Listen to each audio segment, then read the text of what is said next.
Salut à tous et bienvenue à votre nouveau rendez-vous. Eh oui, Fig, le mag, épisode numéro 2. Donc déjà, bien sûr, un grand merci à tous ceux qui ont commenté avec des arguments aussi. Donc il y a tous les commentaires évidemment d'encouragement en mode mec c'est pas mal, j'aime bien ce que tu fais, etc. Continue. Donc évidemment, je vais continuer, puis moi j'aime bien aussi.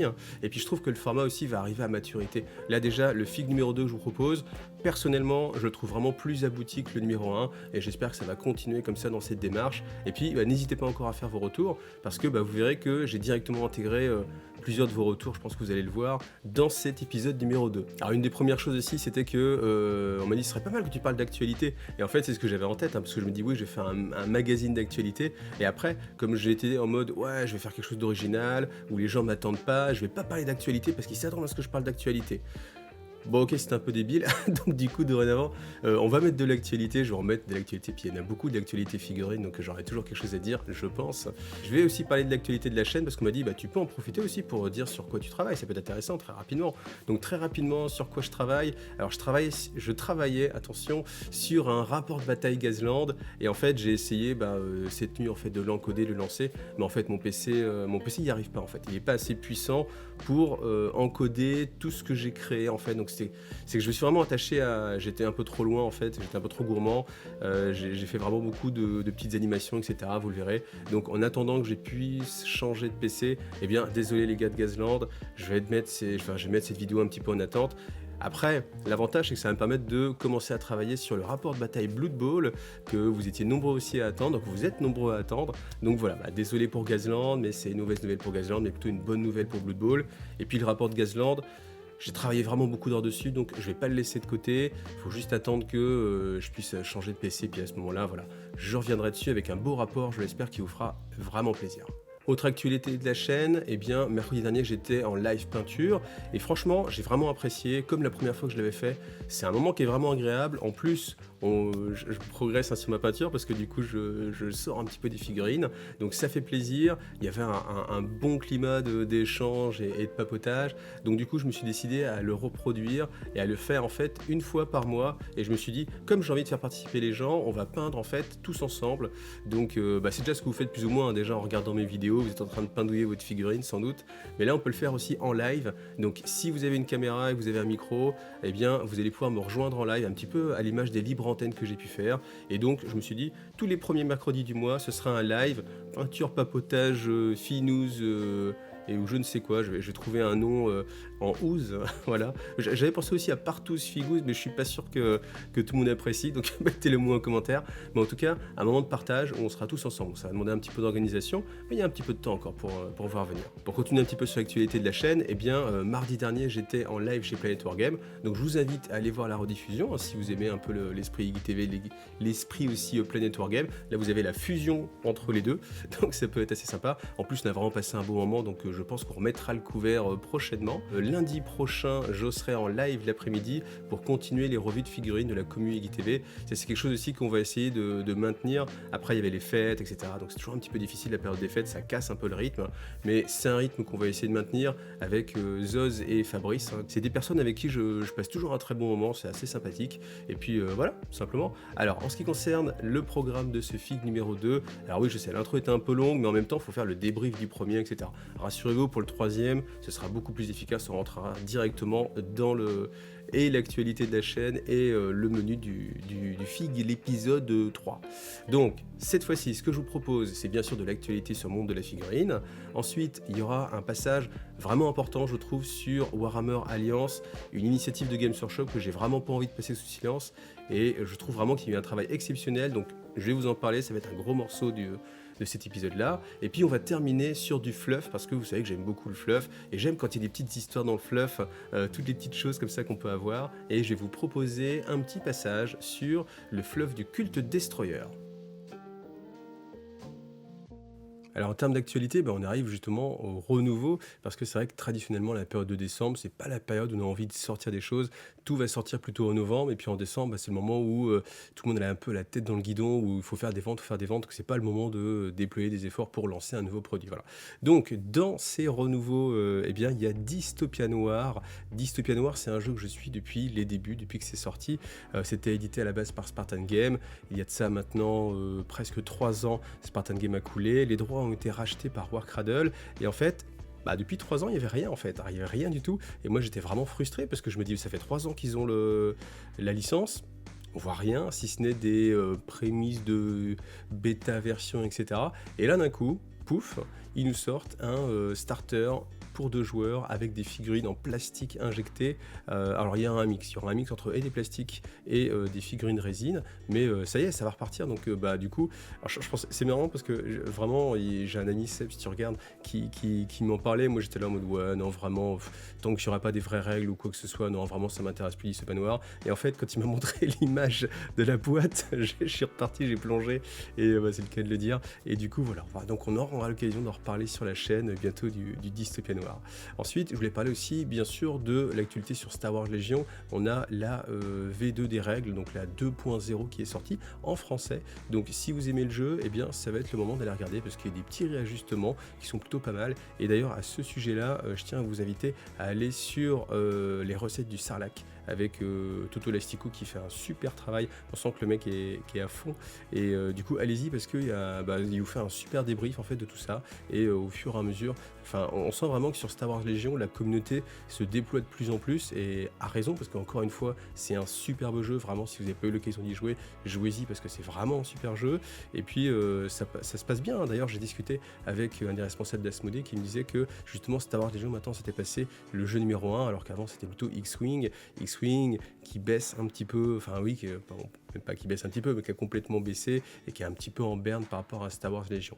Malgré tout, puisqu'on est en train de parler d'Asmodée, eh bien, on a l'information, il y aura pas mal de ressorties, donc que ce soit sur Star Wars Légion et sur Song of Ice and Fire, où normalement vous devriez être en mesure de trouver chez votre vendeur l'ensemble des choses. Alors, il va peut-être pas forcément tout recommander, parce que c'est une gamme qui est assez grande, mais vous pouvez aller le voir et puis lui demander qu'il fasse des commandes. Normalement, tout va être reproduit. Voilà. Alors, ça c'est le point positif. Le point négatif, c'est sur tout ce qui est la gamme Star Wars Armada. Là par contre, si vous espériez avoir une traduction des vaisseaux séparatistes et la République qui était sortie là il y a peu en anglais, du coup c'est mort, hein, ça n'arrivera pas. Et si vous entendez des rééditions de boîtes en VF, c'est pareil, je pense que ça n'arrivera pas et on me dit que ça n'arrivera pas. Hormis chamboulement massif, hormis un truc de fou comme une pandémie mondiale ou une attaque de zombies. Il y aura d'autres choses à faire, mais non, ça n'arrivera pas, donc voilà. Tant pis, en tout cas, moi je lâche pas le jeu, et puis j'aurai l'occasion de vous en reparler sur la chaîne, parce qu'il y a un rapport de bataille qui doit se faire depuis longtemps, mais avec le confinement c'est un peu compliqué. Mais voilà, vous aurez l'occasion de revoir du Star Wars Armada, en tout cas sur la chaîne. Ensuite, et bien sûr du Warhammer 40 000, parce qu'on a eu le pack de fac. Donc à chaque fois maintenant, il y a une périodicité, et tous les 6 mois à peu près, vous avez un réajustement de la valeur en points. Donc c'est là où, déjà, petit bémol, on peut se dire quel est l'intérêt en fait des... Enfin si, bien sûr il y a un intérêt, mais tout ce qui est chapter approve, les chapter approve, je trouve qu'ils ont une durée de vie qui est malgré tout assez limitée parce que vous le prenez pour 6 mois. Certes, c'est pratique de l'avoir sous la main, mais je me demande si c'est pas justement une manœuvre pour essayer d'encourager vraiment à ce que tous les gens passent sur l'application, parce que l'application, voilà. Alors elle a fait un démarrage qui était pas terrible, elle a été plutôt mal reçue par la communauté. Bon, ils font des efforts pour que ça s'améliore. En tout cas, c'est vrai que moi j'ai pas franchi le pas. J'ai regardé un petit peu comme ça. C'était pas ma tasse de thé. Peut-être que je suis trop vieux, hein, que je préfère le côté physique du papier. Bon, en tout cas, on va voir si ça va prendre ou pas. Après, je pense que le côté se dire bon, est-ce que j'achète tous les 6 mois un nouveau livre, ou est-ce que je mets un abonnement dans une application et que j'ai tout dans mon portable? Je pense qu'à terme, évidemment, je pense même qu'un jour on n'aura plus le choix de toute façon, donc ça s'oriente vers ceci. Voilà. Après, ressorti aussi des nouveaux codex, donc reprise de la sortie. Donc a priori maintenant Games va se focaliser sur une sortie toutes les 2 semaines, au lieu de faire une sortie toutes les semaines qu'on avait l'habitude. Alors après la question c'est, est-ce que on aura au final la même chose mais sur une semaine donnée? C'est-à-dire que si par exemple ils doivent sortir un codex semaine 1, un codex semaine 2, et qu'en fait semaine 2 ils sortent 2 codex, bon, est-ce que ça va revenir au même? En tout cas, le but c'est d'essayer d'absorber un peu les soucis dans le transport, parce que maintenant avec la douane qu'il va y avoir entre l'Angleterre et l'Europe, et bien du coup ça rajoute en fait normalement des délais de transport, et du coup pour tout ce qui est précommande, entre le moment où on fait une précommande et le moment où on va recevoir le produit, ça peut être un petit peu juste de l'avoir pour la sortie. Donc du coup il y aura ce battement maintenant de 2 semaines. Donc il faut que ça se mette en place. C'est pas encore en place, on est vraiment dans les débuts, donc on va voir comment ça se passe. Personne à l'heure actuelle sait exactement combien de temps on va mettre, mais du coup voilà, c'est la période de test, donc on va voir comment ça va évoluer. Et puis on termine avec du Core Space, très bonne nouvelle pour les amoureux de Core Space. Core Space a un gros succès en France, et du coup de fait Légion m'a dit qu'ils allaient traduire l'ensemble du jeu. Donc là vous dites ouais mais c'est déjà traduit, mais en fait non, ce qui est traduit c'est le bouquin Deluxe, la version Deluxe du livre de règles, et là maintenant ce qui va être traduit c'est l'ensemble des boîtes, donc c'est-à-dire les tuiles, les pions, les aides de jeu, les cartes événements, et ça va être le cas aussi pour le Kickstarter qu'ils ont lancé, donc je sais pas quand est-ce qu'il devra arriver, mais quand il arrivera, et bien du coup Légion va aussi faire 100% de la traduction. On peut espérer aussi qu'au fur et à mesure toutes les petites boîtes d'extension, les livrets de campagne qui sont à l'intérieur soient aussi en français, donc très bonne nouvelle pour le jeu. Je vous l'ai dit, Core Space, jeu de l'année 2021. Et bien sûr, je n'oublie pas de remercier mes tipeurs, sans quoi il n'y aurait pas d'émission, et en particulier ceux qui viennent de rejoindre la barque, à savoir Abel, Béranger, Franck, Mahar, oui, Mathieu et Romain. Et en fait, ça fait aussi plaisir parce qu'il y a des anciens tipeurs qui reviennent. Donc du coup, c'est cool, ça encourage et ça fait vraiment plaisir. Donc vraiment, merci encore à vous. Alors je tenais à vous présenter quelque chose, c'est le programme des écoles Warhammer Alliance, parce que c'est quelque chose dont on peut vite passer à côté, mais honnêtement je trouve qu'il y a un travail vraiment exceptionnel. Donc j'ai vu que sur Facebook il y en a certains qui se posaient l'interrogation de se dire bon, est-ce que c'est bien de mettre une marque en fait en avant directement auprès des enfants, et la plupart du temps les professeurs qui s'exprimaient trouvaient ça plutôt négatif, parce que l'école devait être un lieu sain où il n'y avait pas de contact marketing, on va dire. Mais franchement, j'ai regardé un petit peu en quoi consiste toute l'aide que propose les Games Workshop, et je trouve que ce serait vraiment dommage de passer à côté de ça, surtout quand on aime la figurine, parce que si vous regardez cette vidéo, c'est que vous aimez la figurine, vous avez envie de partager votre passion. C'est tellement bien fait que ce serait vraiment dommage de passer à côté de ça, juste parce que y a une marque qui est associée. Parce que, alors déjà première chose, on peut s'occuper simplement de le faire soi-même, en reprenant simplement ce que Games Workshop propose, mais ça va être difficile, ça va être un budget. Là ils proposent tout gratuitement, donc en contrepartie de juste citer la marque Games Workshop, je trouve que honnêtement c'est pas cher payé, surtout que je vais vous montrer tout le travail qu'ils ont fait sur les petits guides d'activité, sur l'encadrement qu'il peut y avoir pour la personne en fait qui va encadrer en fait les jeunes. C'est vraiment super bien fait, et ça peut même vous servir si vous êtes en mode tiens j'aimerais bien créer une association. On m'a parlé de ça justement, là c'est Jérôme qui me demandait, il me disait tu peux peut-être faire une vidéo sur comment créer une association, etc. Là honnêtement il y a des super bases, il y a même des lettres types, vous voyez, enfin je trouve ça vraiment extrêmement bien fait. Et puis dites-vous bien une chose honnêtement, c'est que de toute façon, même si vous décidez de les faire commencer par, je sais pas, avec des figurines mantiques, des figurines de ce que vous voulez, forcément, s'ils aiment le jeu de figurines, ils vont être touchés par Games Workshop, et ils vont aller naturellement vers Games Workshop. Donc, c'est juste reculer pour au final mieux sauter, donc ne vous privez pas de l'outil magnifique que ça peut être. Donc en fait, le principe simplement, vous venez vous inscrire. Donc il y a des choses à compléter, hein, votre établissement scolaire, le numéro, j'imagine qu'ils doivent passer un petit coup de fil, histoire de vérifier si monsieur machin il est bien enseignant dans l'établissement, voilà. On vous propose alors un pack de ressources, ça je reviendrai un petit peu dessus, mais en fait vous avez vraiment des choses qui sont génial. Franchement, je trouve que le travail est vraiment super, et je vais vous montrer ça un petit peu en détail. On revient un petit peu sur le programme des écoles. Simplement, il vous explique que c'est une activité assez saine, et honnêtement, si vous regardez cette vidéo encore une fois, je pense que vous êtes d'accord, on est tous d'accord. Le hobby, c'est une activité qui est très saine parce que ça fait travailler l'imagination, ça fait travailler le côté graphique, artistique, le côté stratégique. Donc là, bon, ils en rajoutent un petit peu, ils mettent en avant l'aspect mathématique du programme scolaire. Après, pourquoi pas, parce qu'on fait des statistiques, donc au final, il y a une utilisation. On peut mettre, un prof de maths peut se dire, tiens, mes élèves en fait voient pas trop l'intérêt des statistiques. Simplement, voilà, tu sais, si tu es avec ton bolter, tu vas tuer la bestiole en face ou pas, tout simplement. Et donc, vous avez le guide d'activité. Franchement, le guide d'activité, voilà, c'est ça. 36 pages. 36 pages avec des conseils. Alors déjà, bon, évidemment, c'est plutôt bien fait. Vous retrouvez un peu la charte graphique Warhammer 40 000, évidemment.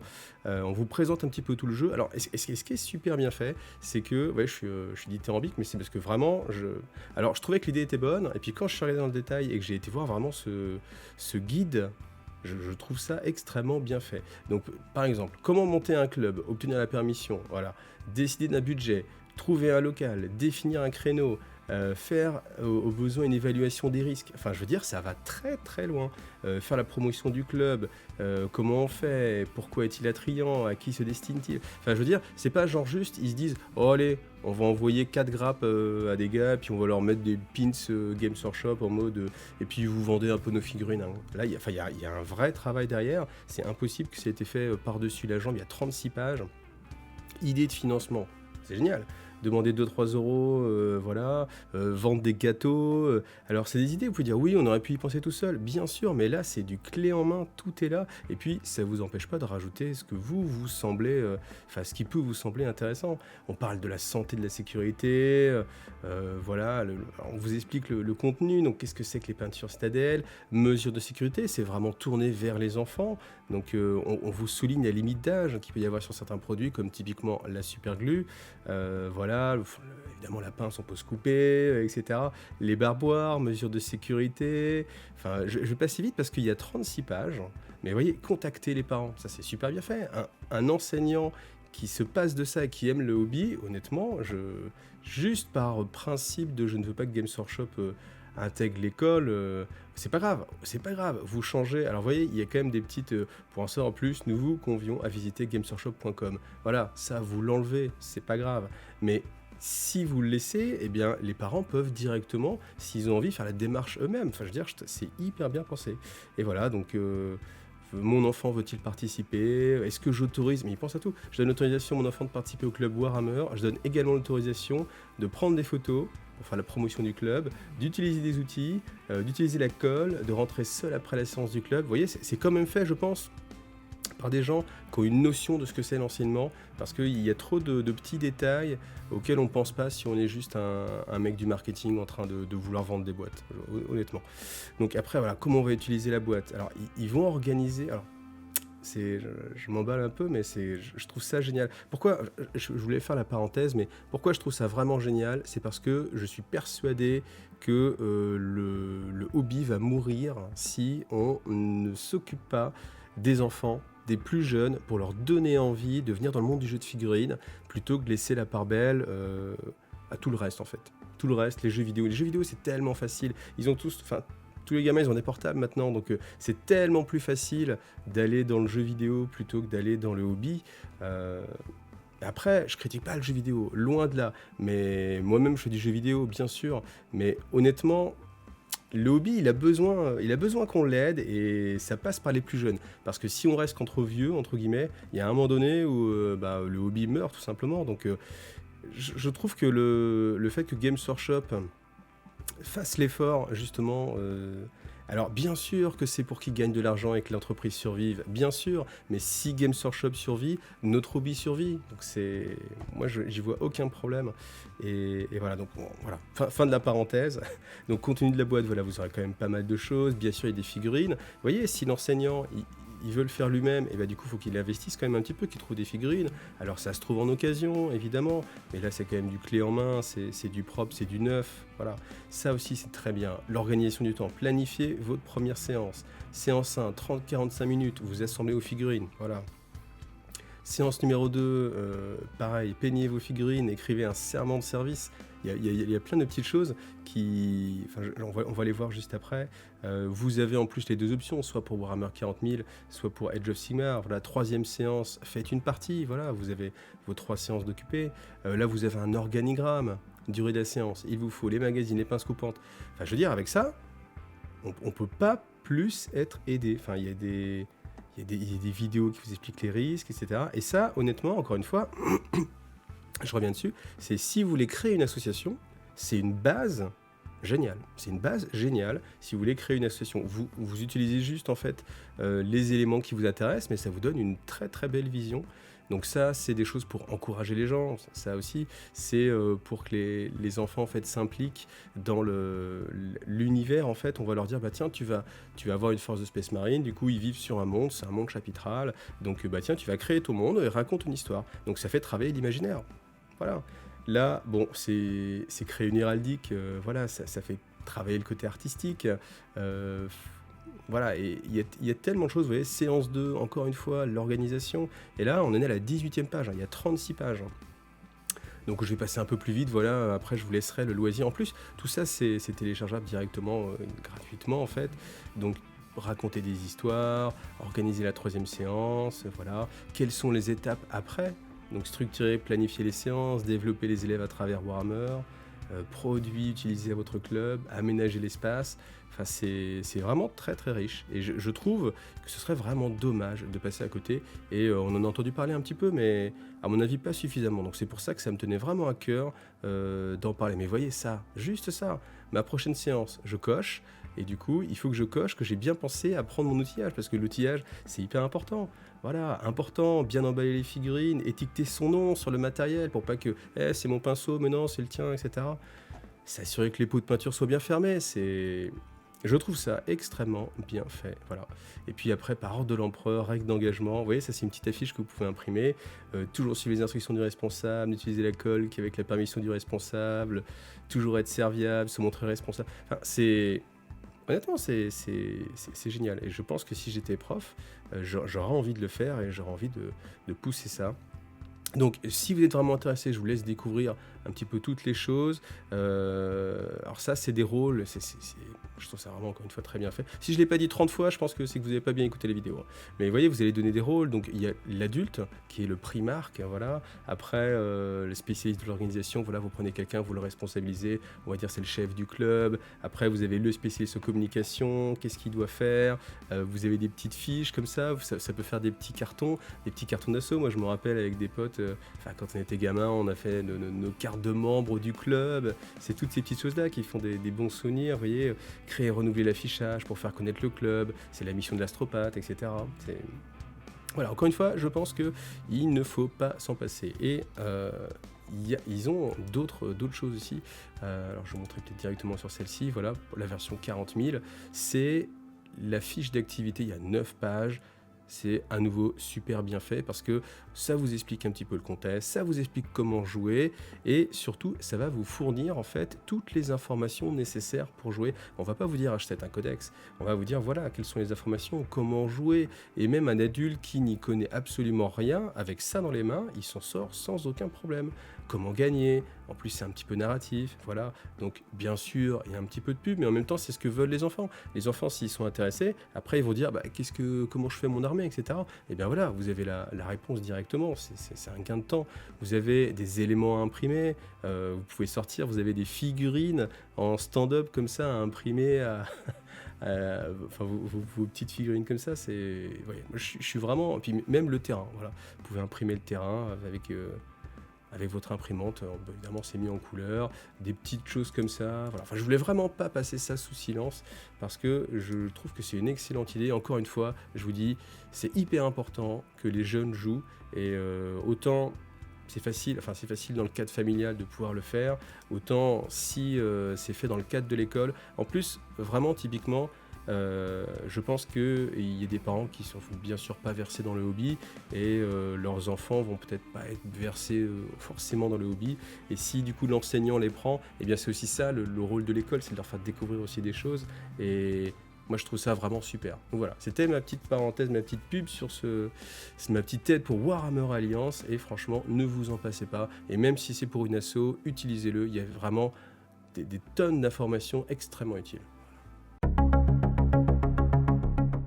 Alors, je vous ai dit que je vous parlerai aussi un petit peu de fluff, et ça va être le cas en fait avec des petits éléments comme ça qui n'ont pas besoin d'être très détaillés, mais qui sont sympas comme ça si on peut en discuter 5 minutes. Donc, je vais commencer avec quelque chose qui est d'actualité, à savoir le culte destroyer. Le culte destroyer, il a été vraiment pas mal développé avec le nouveau codex Necron, avec les figurines aussi, parce qu'on a quand même eu droit à pas mal de choses, hein. Donc, on a bien sûr le Seigneur Scorpek, les Scorpek, les Destroyers Ophidian, voilà, qui sont une sorte de mix entre les anciens spectres et puis les dépeceurs un petit peu. Donc c'est vrai que c'est une unité qui sort un petit peu bizarrement parce que c'est un peu un mix, mais bon, en tout cas ils sont là. Et puis on a le X-Mark évidemment, et puis le Destroyer Locust lourd qui du coup donne plus du tout envie de s'acheter les anciens Destroyers. Voilà. Mais en tout cas, on a ces 5 nouvelles figurines qui mettent en avant le culte Destroyer. Et puis comme je suis en train de lire L'Infini et le Divin, voilà, et que c'est un super bouquin et que dedans il y a un passage, une petite histoire qui est assez intéressante sur un culte destroyer, et bien je me suis dit que j'allais le partager avec vous. Alors, déjà, la présentation du culte destroyer, qu'est-ce qui se passe? C'est tout simplement une défaillance, une sorte de virus qui infecte en fait les nécrons pendant qu'ils sont en train de dormir, enfin en train d'être dans leur stase, et du coup ça corrompt en fait leur système. Je pense vraiment l'image c'est le virus, hein. C'est comme ça que c'est représenté. Et puis c'est un virus qui peut être contagieux, c'est-à-dire que les autres nécrons vont essayer de le rester le plus loin possible en fait du culte destroyer, parce qu'ils ont peur en fait que ça contamine leur propre circuit. À tel point même que à un moment quand je crois que c'est Orican et il utilise en fait des destroyers, un culte destroyer, et bien il va détruire en fait toutes les barges qui ont transporté en fait les destroyers, histoire de vraiment jamais être en contact avec eux. Voilà. Donc il y a cette notion de crainte, mais une crainte d'être contaminé. Parce que les destroyers, en fait, leur spécificité, c'est qu'ils sont absolument obsédés par l'annihilation globale, par le nihilisme, et c'est l'extinction de la vie, mais même sous toutes ses formes. À certains moments, c'est présenté comme étant l'extinction de la vie biologique, hein, mais en fait, ça va plus loin. Et justement, dans ce livre-là, il y a un passage, parce que je me suis posé la question, je me suis dit, tiens, pour réfléchir simplement, comment se passerait en fait un culte destroyer vis-à-vis de l'esprit de la machine, ou est-ce qu'il aurait envie de le détruire aussi, ou est-ce qu'il considérait que cette forme de vie, cette forme de pensée mérite d'exister. Et en fait, il y a justement un des passages qui répond à cette question. Les destroyers en fait considèrent que la finalité en fait c'est de s'auto-détruire pour que justement il n'y ait plus aucune trace de vie. Donc voilà, ça va au-delà du côté biologique qui est souvent mis en avant en fait dans les codex. Là avec la lecture, on s'aperçoit que ça va plus loin et que c'est la destruction de toute chose vivante, quelle que soit sa forme, que ce soit biologique ou non.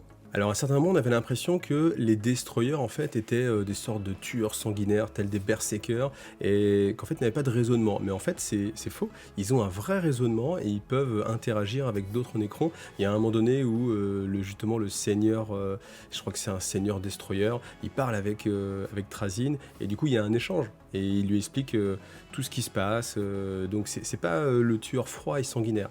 Par contre, ils sont absolument obsédés par la destruction. Et en fait, l'histoire qu'il y a dans ce livre-là qui est assez intéressante, c'est que d'abord, Hurricane va lâcher en fait le culte destroyer pour vraiment faire le bazar. C'est vraiment ce que vous envoyez, un peu comme un assassin Eversor. On l'envoie, le but c'est que ça fasse un maximum de dommages et que ça occupe en fait l'adversaire. Donc bien sûr, ils vont s'en acquitter avec force et parce qu'ils vont tout détruire. Alors, ce qui est assez intéressant, c'est que dans l'échelle de destruction, ils vont quand même respecter un certain protocole. C'est-à-dire que ils vont d'abord détruire le prédateur le plus haut dans la chaîne alimentaire ou dans l'écosystème dans lequel ils sont. Sachant que leur but, c'est de vraiment détruire l'ensemble de l'écosystème. Donc d'abord, ils s'occupent des prédateurs. Pourquoi? Pour se protéger eux-mêmes, en fait. Donc c'est vraiment dans cette démarche-là. C'est une fois qu'ils auront éliminé tous les prédateurs, ils seront à un niveau donné, ils arrivent à un niveau donné où aucune forme de vie ne peut leur poser le quelconque problème. Donc à ce moment-là, ils reprennent le problème dans l'autre sens et ils vont détruire la chaîne alimentaire elle-même. C'est-à-dire qu'une fois que, là l'exemple c'était avec des Eldari, des dinosaures, etc.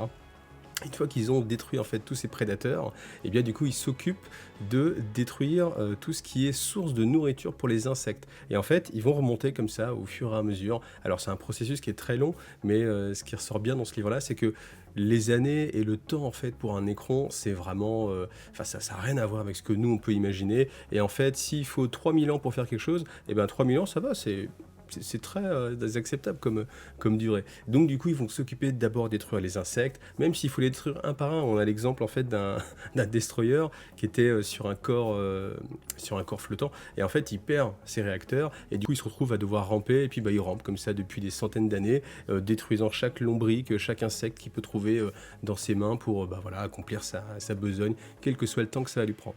Et en fait, l'idée c'est ça, c'est d'abord détruire les sources d'alimentation des insectes, après les insectes s'éteignent, donc du coup les petits rongeurs ou tout ce qui se nourrit d'insectes disparaît, les mammifères disparaissent et ainsi de suite. Et ça va même plus loin en fait, ils cherchent même à détruire l'écosystème complet, donc c'est-à-dire ce qui va générer en fait l'oxygène. Donc ils vont détruire évidemment la végétation, hein, les algues, tout ce qui est microbes, ils vont essayer de tout raser, donc ça c'est assez fun. Et puis sur la fin ils se disent bon, comment faire pour détruire complètement la planète, histoire qu'il ne reste plus qu'un rocher stérile. Eh bien on va faire fondre en fait les calottes polaires, comme ça du coup ça va noyer un petit peu toute la planète, et puis comme ça il n'y aura plus du tout de production d'oxygène, et leur planning c'est qu'en 2 millénaires la planète soit réduite à néant. Voilà. Donc c'est assez amusant de voir ce côté-là qu'on n'a pas l'habitude. Donc c'est vrai que si vous avez envie toujours d'avoir un petit peu de fluff, moi c'est quelque chose que je reproche en fait au nouveau codex. Le fluff est de plus en plus light en fait. On va moins loin. Autant j'avais l'impression qu'avant on allait de plus en plus loin, autant là j'ai l'impression qu'on va de moins en moins loin. Et on me répond toujours oui, mais c'est sans doute que les gens qui vont acheter le livre, eux ce qu'ils veulent c'est simplement jouer le codex. Et ceux qui veulent plus de fluff, justement, ils vont s'orienter vers quelque chose où il n'y a pas du tout de règles, à savoir les romans. Bon voilà, c'est sans doute le choix qu'a fait Games Workshop. Moi je trouve ça un petit peu dommage parce que c'est vrai qu'à chaque fois que j'ouvre le codex, ce que j'ai envie de voir c'est l'évolution du fluff. Bon, s'il faut se taper un roman de 400 pages pour avoir les petits éléments, je trouve ça un peu moins efficace, un peu moins rapide. Donc voilà, en tout cas j'espère que ce petit bloc de fluff vous a plu, et puis on le retrouvera comme ça régulièrement d'émission en émission. Voilà.